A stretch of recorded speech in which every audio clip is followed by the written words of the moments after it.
All day yesterday and up until 5 a.m. this morning, there was an online event on called 24 Hours in Farming with the hashtag Farm24. You might have seen some local farmers getting involved, lots of British farmers, and the aim of it is to showcase the passion and commitment that goes into the food we eat. The reason we need to support local, to grow our own, to buy Manx produce is clear. According to the latest edition of Permaculture magazine, every 1 calorie of food we eat takes 10 calories of fossil fuels to create. That is huge. That's for the average food.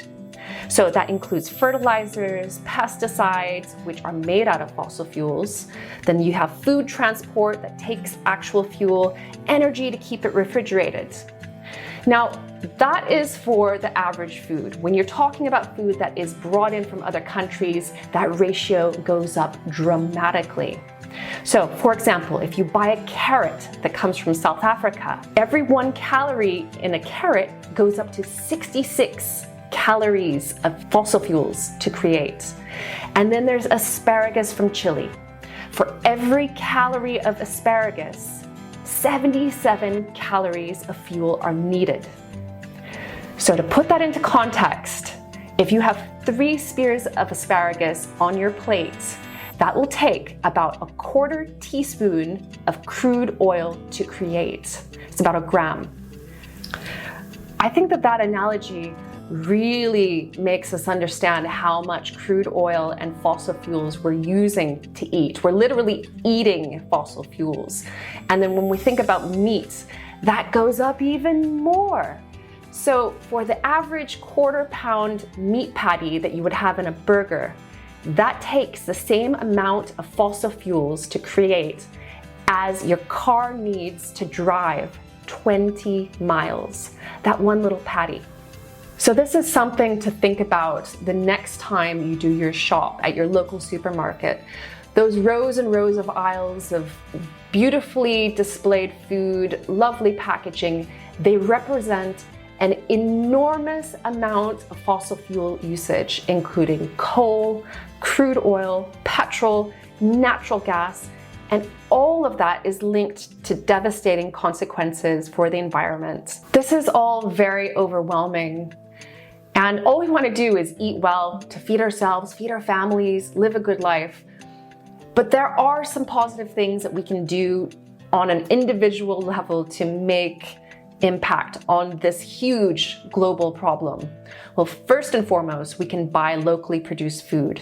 So supporting Manx farmers, Manx produced food reduces the amount of energy needed to get it from the farm to your plate. We can also reduce our purchases of food that isn't in season. Now, a friend recently asked me about growing blueberries, and he was immediately turned off when he found out that they only produce fruit in midsummer. So you have that bush all year long, and you only have the short window of time to pick berries. That shows you that if you buy blueberries at any other time of the year, September, December, April, those berries are being flown in from somewhere really far away, usually South America. Lastly, one of the best ways we can make positive impact on this issue is to grow our own food.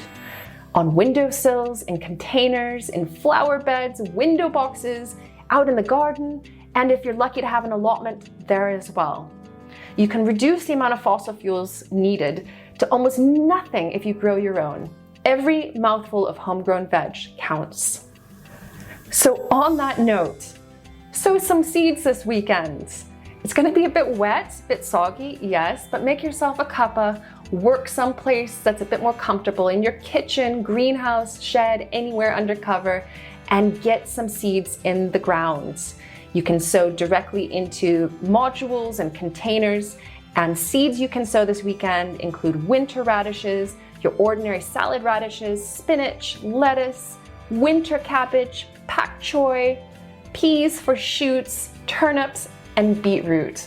And barring that, head to your local farmer's market or supermarket and see what locally produced Manx food you can buy.